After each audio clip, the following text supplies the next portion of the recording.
He is the leader of the world's most powerful clan, the Grieving Souls, and is known for his wisdom and strength. But in reality, he's a loser and a weakling who just wants to find a way to quit his job. Cry Andri is reluctantly waiting in line at a treasure hunter clan meeting. He doesn't want to be there, but he is left with no other option. In this world, treasure hunters are like celebrities, risking their lives exploring treasure vaults and facing big monsters, just like your mom. It's dangerous, but the allure of wealth and fame drives many to join clans like First Steps, one of the capital's top guilds. Most hunters, unless they are like Jinwoo, can't go far solo, so they join these clans for support. Cry tries to stay unnoticed, but a girl behind him, Ruta, starts chatting. He ignores her, but she steps in front and introduces herself as a level 3 hunter. She offers a handshake, but Cray refuses, giving only his name. Though disappointed, Ruta brushes it off and keeps talking about herself. She's been hunting solo until now, but when she stumbled upon a vault called the White Wolf Den, she couldn't handle it alone. She decided to join a party just as the man in front of them turned and told Ruta she shouldn't be tackling dangerous vaults like White Wolf Den while only being level 3. He smirked, calling her an amateur, and said that even at level 3, she was still a rookie compared to the experienced hunters.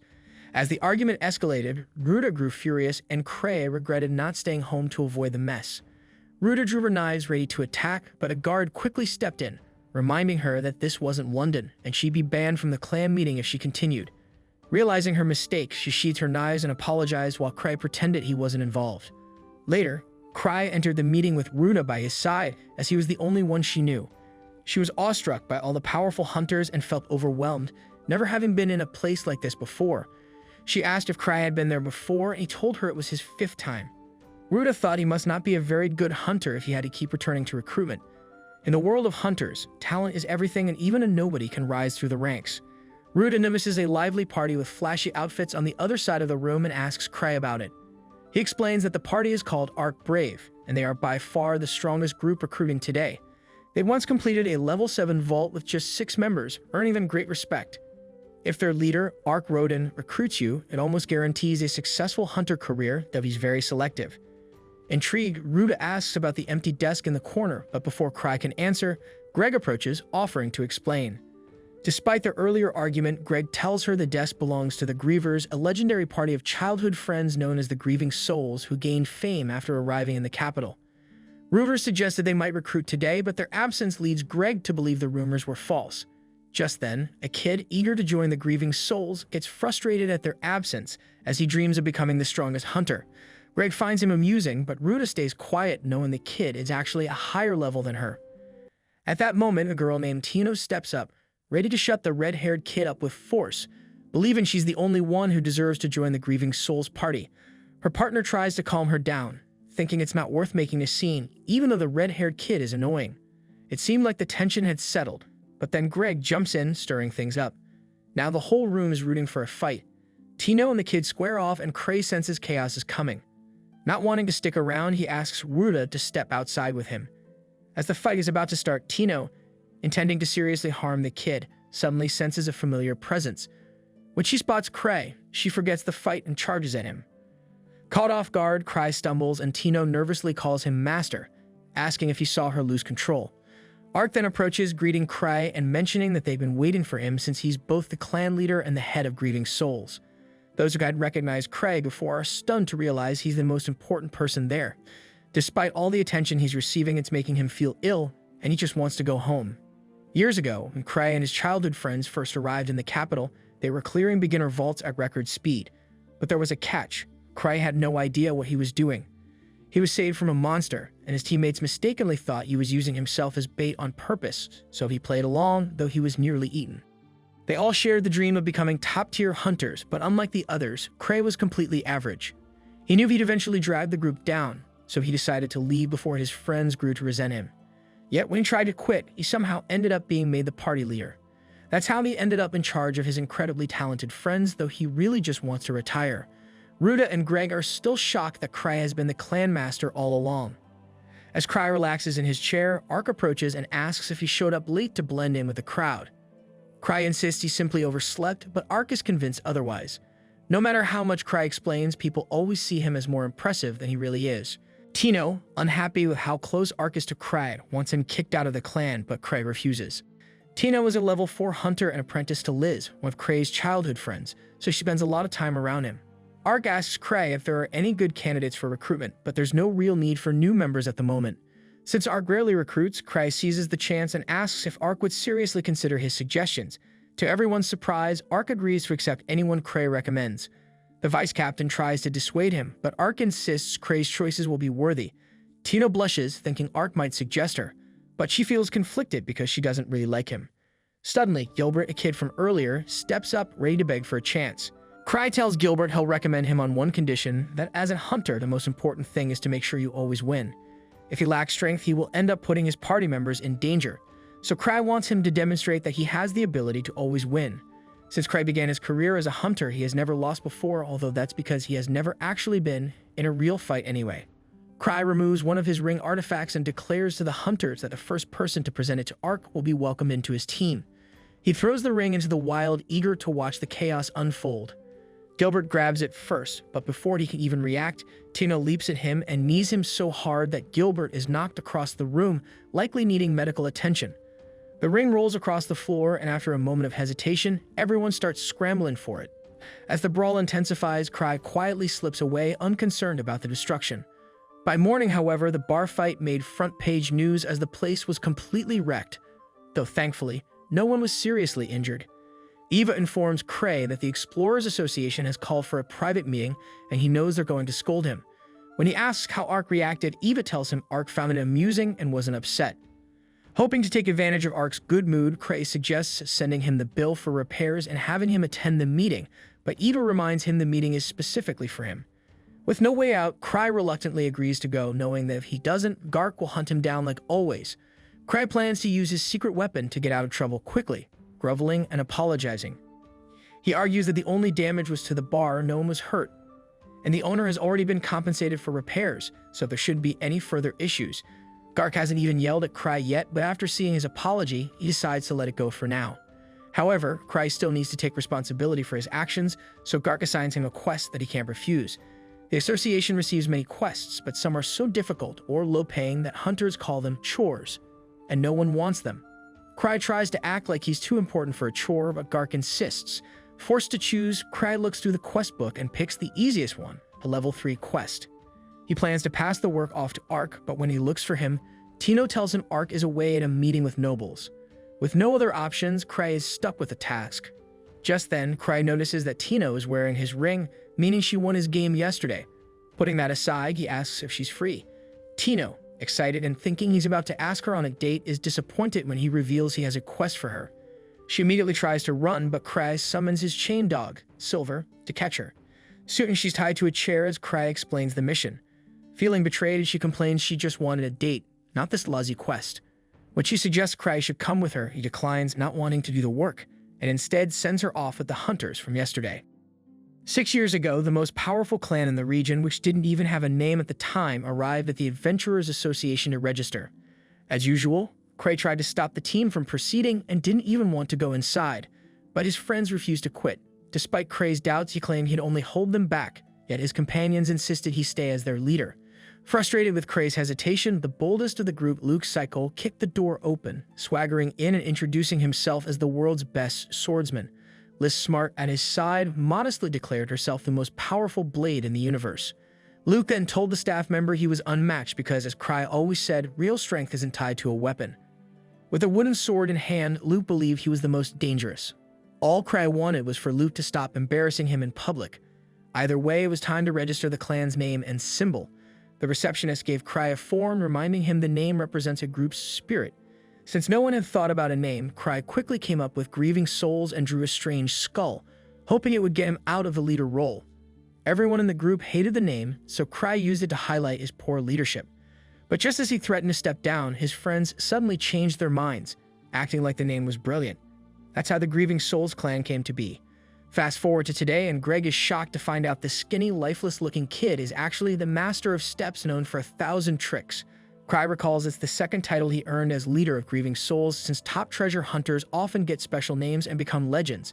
Despite everyone saying so, Gilbert refuses to believe the kid is great, and Tino, who never liked him, complains to Crei that she can't work with this fake swordsman.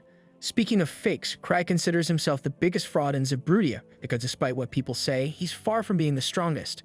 That reputation comes from his clanmates hyping up Grieving Souls as the best.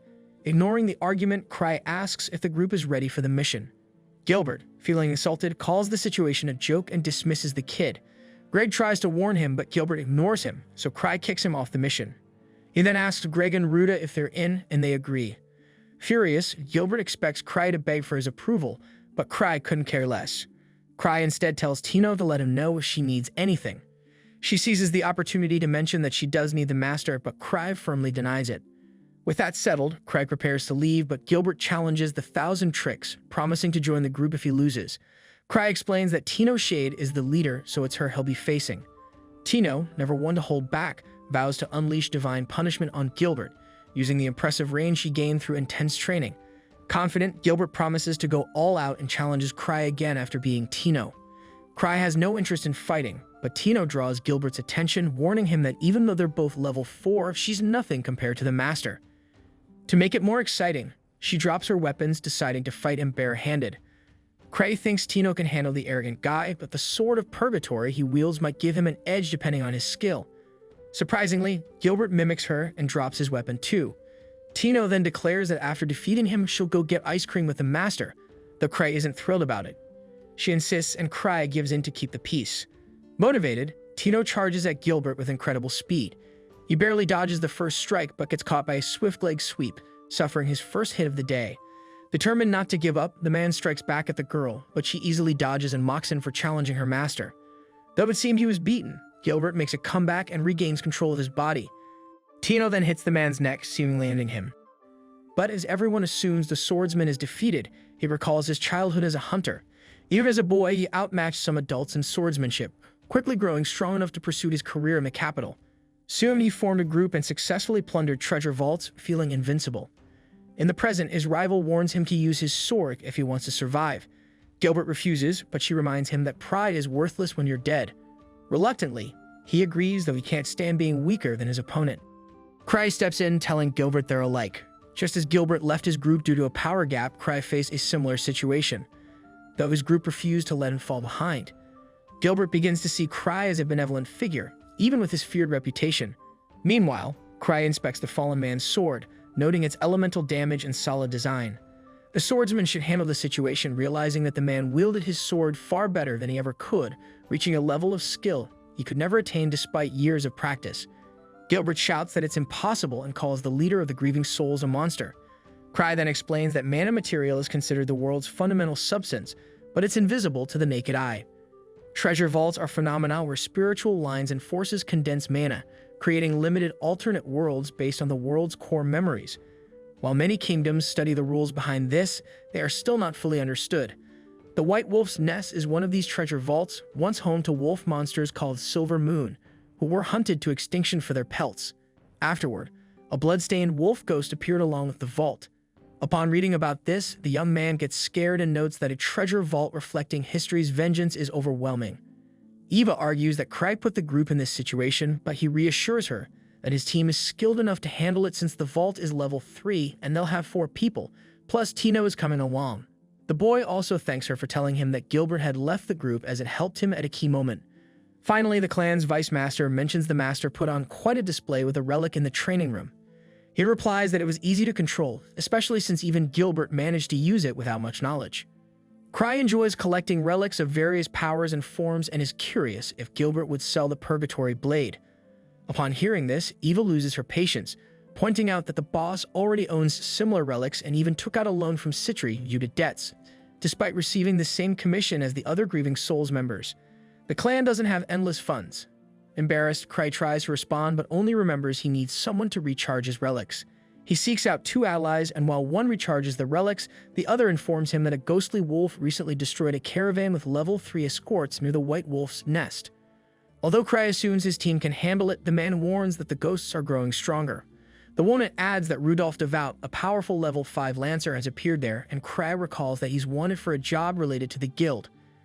Worried the mission might fail, Cry hopes Gilbert has recharged the Purgatory Blade.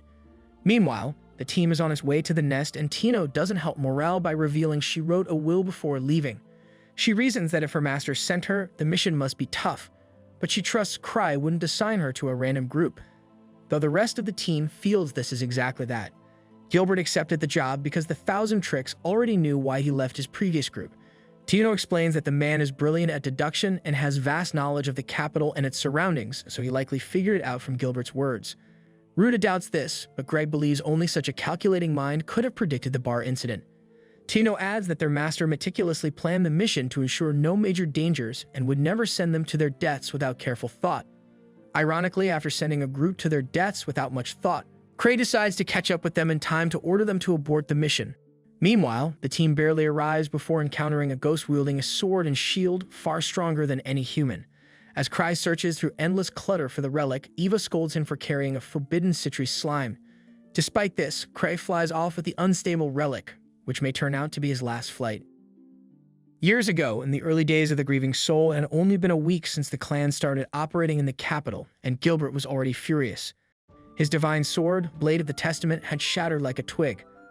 Other jealous members joked that fighting ghosts with a stick would be hard, while Tino commented she hadn't expected to find a Cyclops in a level 1 vault, since those monsters were level 4.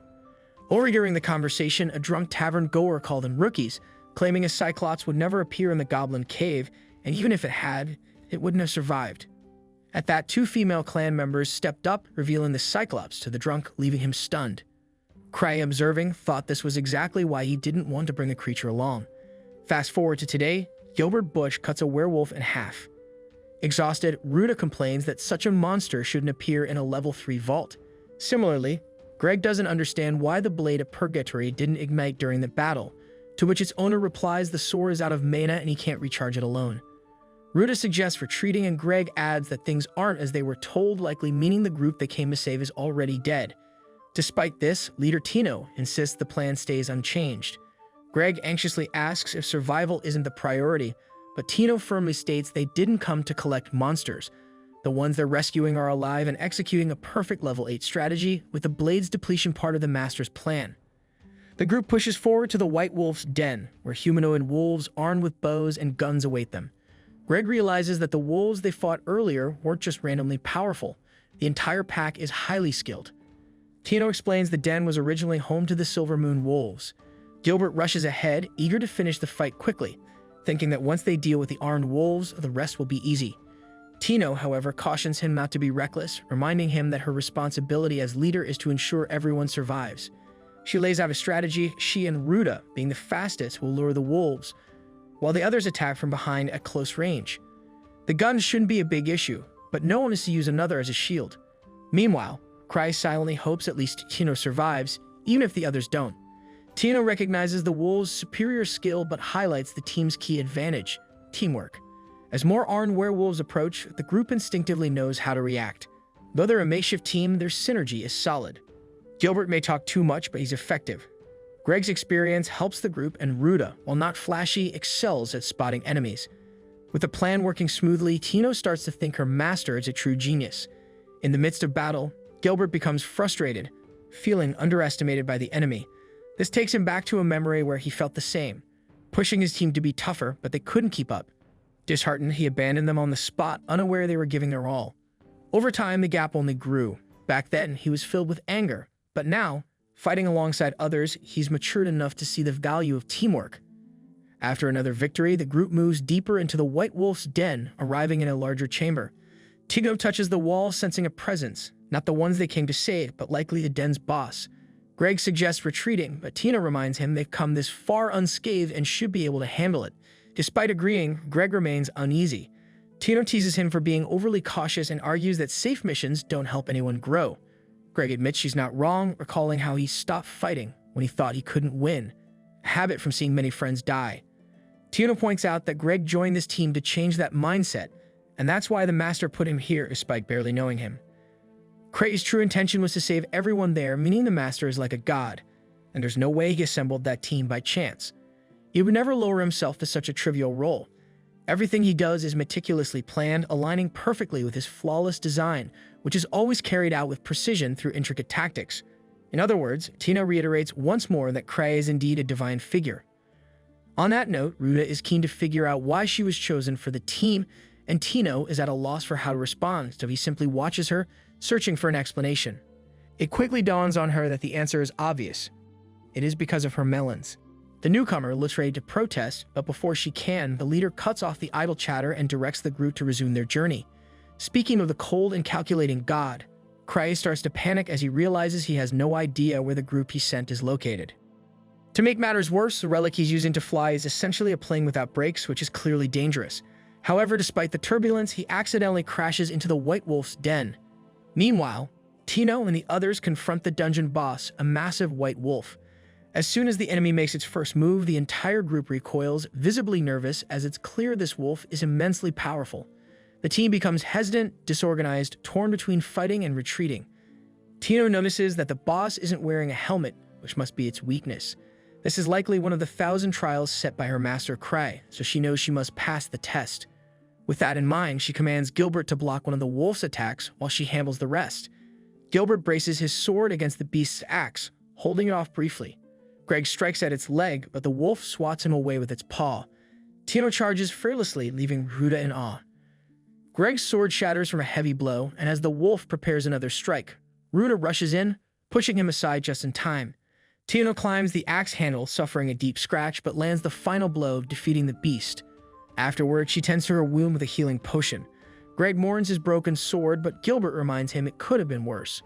Grateful, Greg thanks Ruda for saving him, but their mission isn't over. Tino gives Greg her sword, but suddenly a giant spear narrowly misses her.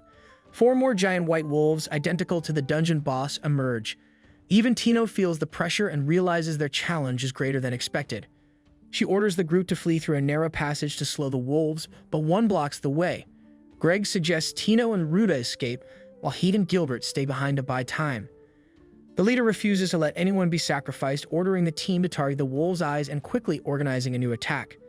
Gilbert leads, ready to face death, blocking a wolf's strike as Greg follows up, but both are knocked back. Ruda hurls shurikens at a wolf's eyes, but it shuts them in time. Tino uses a flash technique she learned from Cray, blinding a wolf, but even so, it hurls Gilbert into a wall.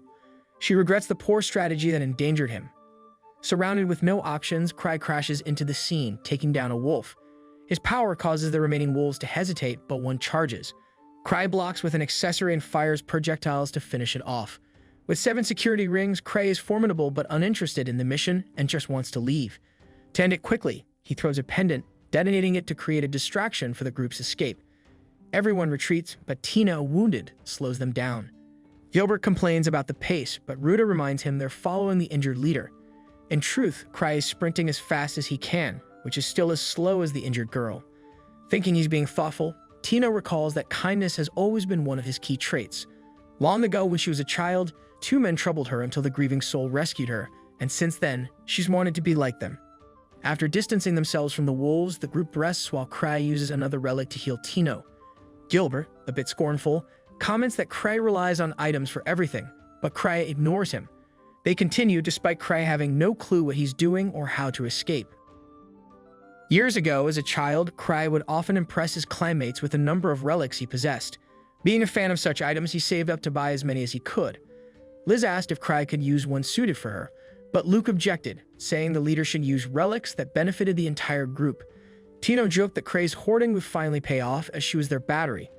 Curious, Liz asked about a relic she was holding, and Cray explained it was a magic pouch that could store much more than it appeared, though only chocolate. Tino, surprised, realized how useless that was. Liz then showed off a bracelet she liked but was quickly thrown to the ground twice. Cray, embarrassed, explained it was a labyrinth ring that distorted space.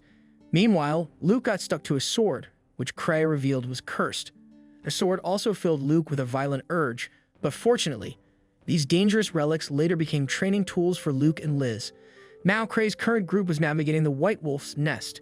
The narrow corridors split continuously, making it impossible to tell where they were. To make things more confusing, Cray was leading even though the rogues Tino and Ruda should have been guiding. At that moment, Cray glanced back subtly, causing everyone else to do the same. In truth, he just wanted to see if Tino would look at him, worried she might resent him by now for dragging her into this chaotic mission. Since she glanced back with the others, Cray started to believe she didn't want to talk to him anymore, and a wave of anxiety hit. Even though she had always said she adored him, he felt like he had really messed up and might need to apologize on his knees. Just then, Gilbert asked if they were heading toward the exit, prompting Cray to look back again, making everyone follow suit. Internally, Cray thought they were heading toward the exit, but he had no idea how to get there. Tino explained to Gilbert that figuring out the Master's plan was part of their training and revealed they had never been heading for the exit in the first place. Even Cray was shocked, so she added that she had checked the map earlier and had some idea of the cave's pathways. However, the route they were on would never lead to the exit. To get out, they have to return to the boss chamber. Hearing this, Cray realized he had messed up, especially since he hadn't even realized the giant wolves were the bosses. Ruta then asked where they were going, though she knew it was all part of the plan. Cray stayed silent, having no clue what to do, and just hoped everyone wouldn't act like they were depending on him. He continued walking in silence. After Cray suddenly turned ahead, the others were drawn to what lay in the opposite direction. Tino reiterated once again that her master always had a reason for his actions. With that, everyone ran the other way. Confused, Cray checked on the situation and found that the soldiers they came to rescue were down that corridor. Their leader, Rudolph, gratefully thanked them, and Tino gave all the credit to her master, who she said always knew what he was doing. Cray shrugged it off as coincidence, puzzling Gilbert with his remark. Greg noted that it only made Cray seem more mysterious. Ruta mentioned she'd healed the wounded, but they still needed food, so Cray pulled out his infinite chocolate pouch and handed it out. Gilbert asked how it worked, but Cray said it was a secret. Greg then admitted that when he heard the missing soldiers were level 5, he thought there must be a mistake. Rudolph explained that they, too, were caught off guard because no one expected the enemies to be that strong. While Gilbert acknowledged the wolves' strength, he was surprised they could overpower level 5 soldiers. Rudolph clarified that it wasn't the wolves, but a lone enemy, a small ghost with a skull-covered face, possibly the manifestation of the Silver Moon's curse. This curse had formed after the humans exterminated the wolves, turning their resentment into a deadly power. Rudolph was convinced he was right, unable to think of any other explanation. He and his men had been confident, but the coast seemed to rival 1,000 swords, the capital's greatest swordsman trained with the sacred blade. A lunatic who could defeat anyone, even with a wooden sword.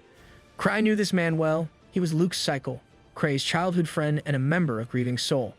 Cray thought the coast was strong, but doubted it matched the 1,000 swords. Luke wasn't there, and Tino couldn't handle the ghost alone. Cray regretted not waiting for Ark and suggested they leave before encountering the creature. However, since Tino Shade was the mission leader, they had to follow her lead. She admitted she was inferior to her master, but Cray reassured her it was part of her training and he'd help if needed. In reality, Cray was tired of leading and wanted to pass the responsibility. Shade accepted the challenge and agreed that leaving quickly was the best option. As they resumed their journey, Tino led the group toward the exit.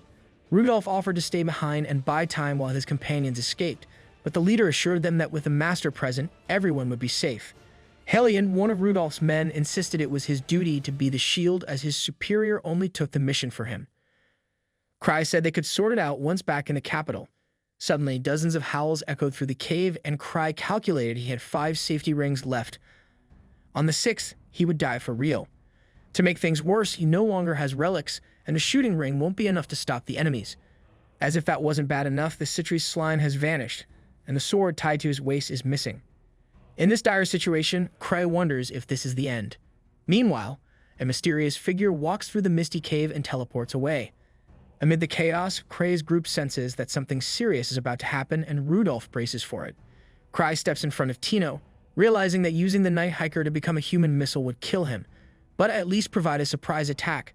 Suddenly, 4 purple flames ignite, revealing the infamous ghost. Everyone freezes in fear as a second figure, wielding a sword, appears behind the ghost. Tino begins to say her final goodbye while Cray wonders what Liz Smart is doing here. Without hesitation, Liz teleports beside the ghost and delivers a powerful kick, slamming it against the wall. She then returns Cray's lost sword, explaining that she hurried over, only to feel sad and embarrassed to hear the leader went to a vault. She couldn't believe Cray worried so much or that Tino couldn't even pick up trash properly. As she says this, Liz grabs Tino's arms. When Gilbert tries to intervene, Liz kicks him in the chest, warning she's still apologizing, and then asks Tino if the issue was poor training or a lack of ambition. After calmly asking, the teacher completely loses her temper and curses, saying Tino will die in the gutter before tarnishing Cray's name. Tino kneels and begs for forgiveness, calling herself worthless. Cray steps in, praising Tino for doing well on today's mission and Liz for her excellent work. Feeling proud, Liz notes that Tino only lacks the will to die. Suddenly, a giant wolf with a minigun appears and fires wildly. Liz, unfazed, puts on her mask, stops time, catches a bullet, and drops it, angry they underestimated her. She complains that her student feared such a weak weapon, ruining her reputation. Liz then leaps at the wolf, kicks its head, and drags it to the ground with an energy trail that explodes. Amid the chaos, she screams that killing enemies however you want is the most fun. With the wolf down, only the ghost remains. He attacks with incredible speed, but Liz stops his blade with one hand, showing her student that this is easy. She knees the ghost in the stomach and punches him to the ground, teaching that the best way to win is to kill your enemy without hesitation, even if it risks your life. While passing on these teachings to Tino, the teacher insults her repeatedly, calling her stupid and other harsh names until she breaks down in tears. During this, Cray realizes that the ghost stands no chance against the Thousand Swords and that Liz and Luke's battles were what helped Grieving Soul improve so much. Nowadays, Liz Smart is faster than anyone, earning her the nickname Stifled Shadow in the capital. After their victory, Gilbert Bush declares that Cry can keep the Sword of Purgatory, as he plans to restart his journey and will soon be able to catch bullets midair like the Stifled Shadow. Tino, Greg, and Ruta doubt this, but Cry just wants to dream and be happy. Since he aims to be as strong as Liz Smart, he gets advice about Stag's customized masks. 6 years ago, Cry had messed up an order for his clan and got masks without eye holes, but the group still loved them and made them part of their identity. A year ago, a quirky alchemist named Citri Smart gifted Cry a slime, saying it made her feel safer. Citri, part of Grieving Soul and the brains behind Grieving Souls, works at the Capital Science Institute and is renowned among alchemists, earning the nickname Unfettered. Sometimes she has Cry test her wild lab creations. About this slime, she warned him to handle it carefully since dropping it could jeopardize the entire capital. Fast forward to today, Cry is frantically searching his room for the slime. He remembers last opening the capsule at the White Wolf's den, only to find it empty. Reflecting, he realizes the vault, an ancient relic that had always been locked, was likely empty from the start. Laughing at Citri's mischievous nature, he considers letting it go, not wanting to make himself sick. Meanwhile, at the den, a warrior defeats a ghost and asks her partner if this was still a level 3 area. He replies that the ghost levels had surged recently. She comments that the association's investigations are no easy task, while he notes that exploring anomalies in treasure vaults is crucial to the kingdom. He also mentions the Thousand Tricks involvement, hinting at something strange at work. Back at Cray's place, he barely slept, consumed by thoughts of the slime. As he steps out, Eva Renfried approaches, notifying him that the association demands a report on the White Wolf's den. Cray, as lazy as ever, replies that Tino, the leader of the team, should handle it. However, Eva explains that Tino is training with Liz. With no escape, Cray asks if there's been any buzz in the capital about the mission. Eva doesn't know but promises to investigate. Cray then asks her to drop it, deciding to check on Tino himself. Eva informs him that Tino is training on the second sublevel. As Cray heads there, Eva ponders the unusual events, wondering if Cray's predictions about anomalies and noble squabbles are truly coincidental. Reaching the sublevel, Cray meets Sven Anger, leader of Obsidian Cross. Sven quickly asks him to stop Liz, who is causing havoc in the training hall. Cray argues that monster control isn't his job, but with Ansem and Lucia absent, Sven insists there's no one else to handle it. He also asks how Liz smartly managed to return alone. Sven explains she disarmed all traps, reached the boss's room, and simply left, bored. Impressed yet worried, Sven warns that if no one steps in, Tino could end up in serious trouble. Cray forces a smile and claims people don't die that easily, but when he enters the hall, he sees Liz standing over an unconscious Tino, still menacing the student without hesitation. Liz raises her leg to finish the downed girl, prompting Cray to stop the training before it turns tragic. Liz impatiently explains she was simply training Tino, remarking on the girl's potential despite her lack of strength, even compared to Liz herself at Tino's age.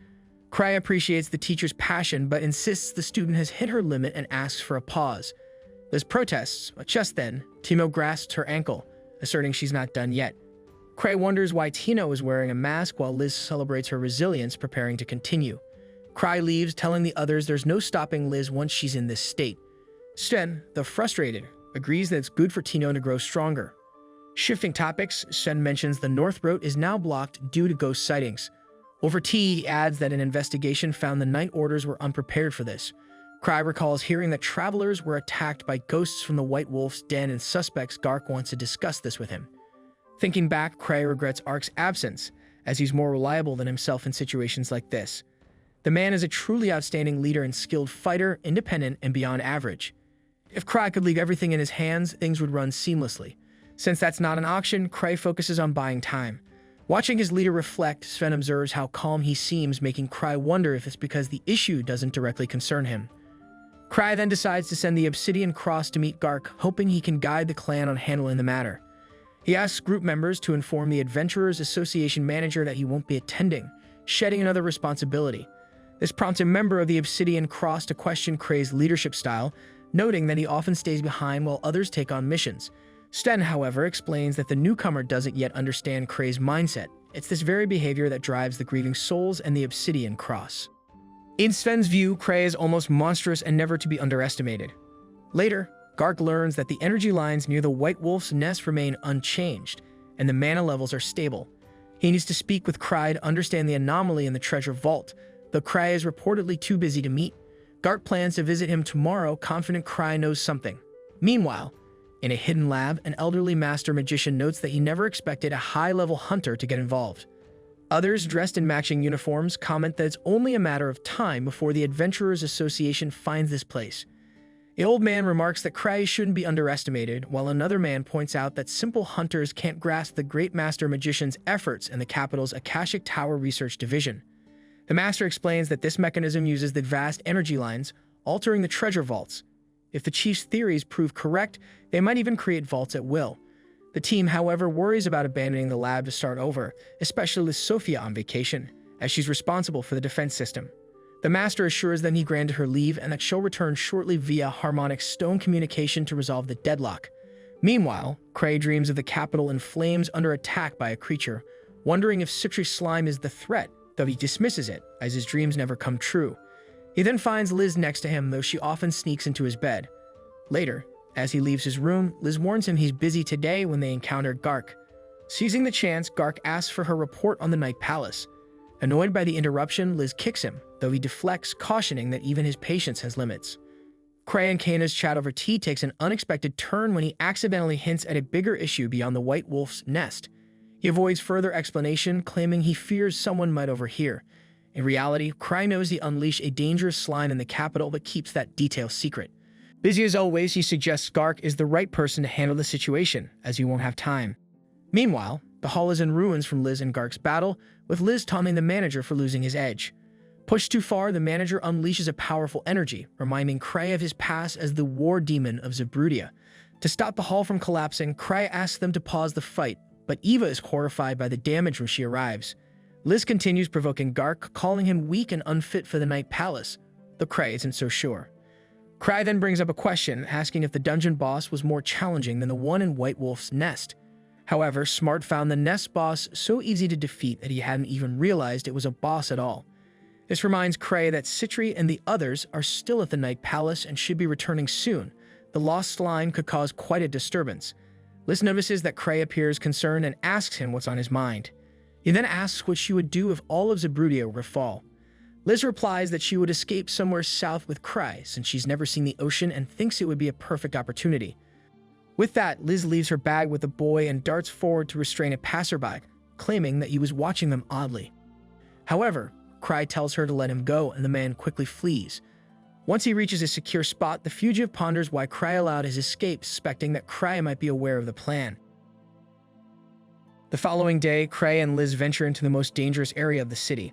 Liz still believes this outing is a date, but Cray quickly clarifies that it's strictly business.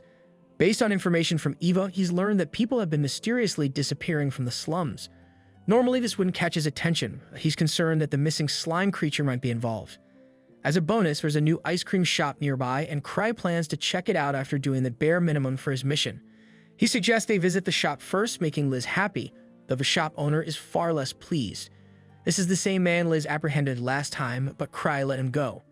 The shop owner suspects that Cray intentionally allowed him to escape back then, and now fears Cray has returned to capture him, possibly knowing that the ice cream parlor is actually a front for one of the Akashic Tower's research facilities.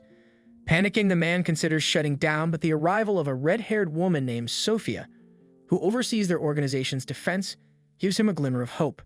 Outside, Liz grows impatient and nearly blows the door down, but Cray stops her, suggesting the shop might not open today. Disappointed, Liz agrees and they return to their clan, much to the fake shopkeeper's relief. Back in his office, Cray asks Liz if she knows when the alchemist Citri will return from the level 8 treasure vault. Liz mentions she might take a while, and Cry just hopes she returns before her slime wrecks the entire city. Suddenly, Eva arrives at the office, informing him that the Hunter Association has assembled a team to investigate the White Wolf's den, even deploying a relic expert to see if any new discoveries can be made. Cry senses it's a serious matter, but he remains unconcerned since he has no intention of going there. Meanwhile, the shopkeeper reaches Akashic Tower's headquarters, alarmed as he reveals that Cry managed to find him. He's shaken because Cry easily saw through their perfect disguise yet didn't take any action against them. Trembling, he admits he can't fathom Cray's thoughts, and the others share his unease. They turn to Sophia for advice, and she boldly suggests confronting Cray and his clan directly. Everyone is stunned, but she reassures them they stand a chance despite their adversary being at level 8, as she believes the security system she designed can withstand Cray's clan. The old mage gives her permission to proceed, acknowledging they can't avoid this confrontation forever. The following day, the First Steps clan building is filled with adventurers. As Tino steps in, she's astonished by the crowd and asks a nearby person what's happening. He explains they're gathering to investigate the White Wolf's den, which Tino considers excessive. However, he then mentions Cry was initially planning to send Ark, a level 7 hunter, to the level 3 treasure vault, shocking Tino further and underscoring how grave the situation truly is. That is why the association and their clan have gathered a large number of treasure hunters to address this. Soon, Cray and Eva also arrive, and Cray, seeing the crowd, asks if all these people are gathered for some kind of celebration. Eva informs him that they are here to explore the White Wolf's den, explaining that since Cry had previously asked Ark to handle the task, she organized a team that could act as a replacement in his stead. This revelation shocks Cry as he only mentioned Ark because he's known as a Mr. Perfect who excels at everything. Realizing the high cost of deploying such a large group, he suggests they cut the number in half. The hunters are alarmed, fearing this will lead to their demise. Eva reassures them, suggesting that Cry has something essential to share, though in reality he doesn't. Cry tries to ease their concerns, saying the mission's difficulty isn't as severe as they're imagining, but they remain unconvinced. Turning to Eva, Cry inquires about the hunters' rewards and learns that Chief Gar has allocated extra funds to ensure everyone is well compensated. With the financial aspects settled, Cry tells the hunters to proceed as they wish, and they are pleased to know they'll be heading to the vault together. At that moment, Liz arrives, taunting them as a group of weaklings who lack the courage to take on challenges and grow stronger. She leaps up beside Cry, declaring that she'll tackle this mission herself, only needing Tino to accompany her. Cry quickly dismisses her request, unwilling to put Tino's life at risk or lower the morale of the other hunters. He announces that everyone here will participate in the mission, after which Eva assigns him to lead the group. Cry is surprised to hear this, but the others feel reassured, assuming their safety is assured with the clan master joining them. Craig realizes he can't simply refuse, so he agrees to join them later. Until then, Sven, who is already at the White Wolf's den, will take charge. Before the group departs, Cry warns one member to watch out for slime monsters if they encounter any in the vault. The team of treasure hunters sets off to the treasure vault, unaware that it's actually a base of the Akashic Tower. The tower members assume Cry has sent the hunters to confront them. As they consider how to respond, Sophia suggests this is their opportunity to attack the hunters while they're unprepared. She explains that her defense system is crafted to counter even the strongest hunters, requiring the combined strength of the Griever party to overcome it. However, only Cray, Liz, and the alchemist Citri are near the capital at the moment. Although Sophia has a strategy for Cry and Liz, she lacks a foolproof plan for Citri. Nonetheless, she harbors a personal vendetta against Citri, vowing to defeat her personally. Sophia mentions that Citri has uncovered their master's theory about creating new treasure vaults and has been experimenting with it. Declaring that this cannot be allowed, Sophia seeks permission from the wizard to deploy their full firepower against her. The wizard grants her permission and appoints her as the commander for the upcoming battle, though the second-in-command appears less than enthusiastic about the decision. Meanwhile, Sven and his team survey the area and find nothing out of the ordinary, though he still believes that Christ sent them there for a specific reason. Suddenly, he receives a call and instructs his teammate to blow the emergency whistle to alert the other treasure hunters. Once outside, Sven relays Cray's message, warning them to be cautious of the slime monster. The treasure hunters are annoyed, feeling frustrated at having to take orders from someone who doesn't even have the balls to be present on site. Sen encourages them to trust Cray's judgment and shares a story about how Cray once organized a flower-watching event and advised everyone to bring their weapons.